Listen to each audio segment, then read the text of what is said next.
আসসালামু আলাইকুম গাইস, আজকে আমরা বাইরে হয়েছি রুমের থেকে। এখন যাব মাছি মার্কেটের দিকে, ঠিক আছে?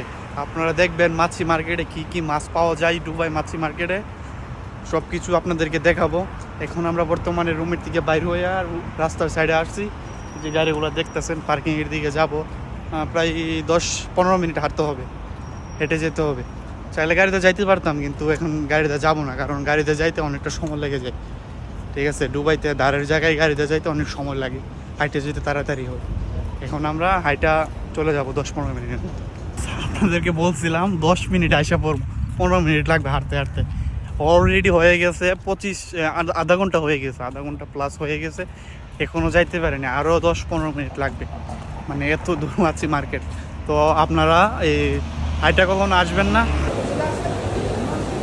গাইস ফাইনালি চলে আসছি মাছি মার্কেটে। দেখেন মানে কাঁকড়াগুলো দেখেন, এই এত বড় কাঁকড়া আমি কখনো দেখি না। মানে এই কাঁকড়া না চিংড়ি, কোন ওই যে চিংড়িটার মধ্যে আছে দেখেন, সবই কিন্তু জীবন্ত, সবই জীবন্ত। দেখেন এদিকে দেখেন, এগুলো দেখেন, ওই পাশে আছে, ওই পাশে অনেকগুলো আছে। এদিকে দেখা যায় কাঁকড়া আর সাদা, এগুলো কি সেগুলো কিসের মতো, মানে ঝিনুকের সঙ্গে বাঁধা কিছু একটা মনে হচ্ছে। ঠিক আছে, চিংড়িগুলো দেখেন। আপনি এখান থেকে চাইলে যদি বলে আপনাকে এক পিস দিয়ে দেবে, কেটে সমস্যা নেই, দিয়ে দেবে। দেখেন কাঁকড়াগুলো এখানে এত বড়, কাঁকড়া একটা নেবো নাকি? একটা মনে হয় 4 কেজি, 4-5 কেজি।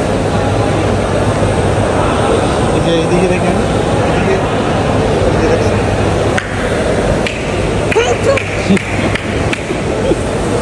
এদিকে দেখেন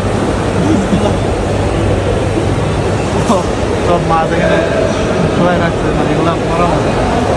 যেগুলো মাছ দেখাইছি এখন এগুলো সব মরা মাছ। দেখেন তেলাপি মাছ, চিংড়ি মাছ আছে, সব সমুদ্রের মাছ। কি বলবো, সবগুলো সমুদ্রের মাছ। দেখা যাচ্ছে বড় মাছ, সব থেকে বড় মাছ কোন দিকে? এখানে এটা সমুদ্রের সবচেয়ে বড়, মানে মানুষ খাইলে দিতে পারে এরকম মাছ। এগুলো আঙুর, সিলভার কি মাছ জানি।